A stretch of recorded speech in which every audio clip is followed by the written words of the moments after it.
300,000 people living in the wider Illawarra area adjacent to this escarpment.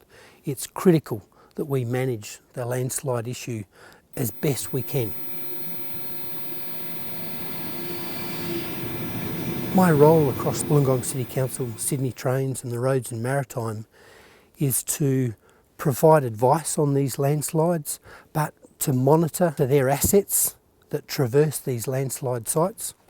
And I also keep and manage a landslide inventory, a computer-based map of where these landslides are. The August 1998 rainfall event, for example, it was a huge rainfall event. We had 750 millimetres of rain over a 4.5 day period. Really peaked in the evening of the 17th of August. And from that afternoon, there were 142 landslides across the city. And an emergency event was declared for the city of Wollongong, and a number of geotechnical people, including myself, were called together by the emergency services to advise them on how best to proceed.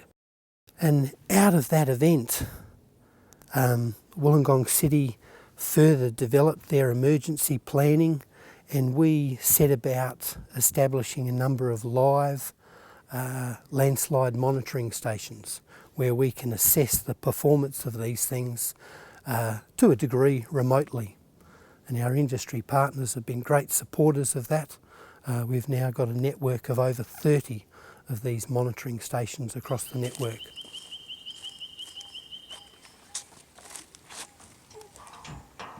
We've got over 600 landslides in the city, in the local government area of Wollongong, and we've got almost 2,000 landslides across the Sydney Basin in our landslide inventory. But it's particularly that interaction with the human society, our urbanised city and its transportation routes, the South Coast Railway line and Mount Ousley Road. There's a range of landslide types. People often conjure up one idea or another of landslides, but it's really important to at least mention that three of the main landslide types are rock falls, debris flows and earth slides. Three entirely different types of landslides, but they're all landslides. Two of those categories of landslides, the debris flows and the earth slides, are all associated with water. Water generally comes from rainfall and the rises in groundwater pressure. It's that groundwater pressure that causes the majority of the landslides to occur.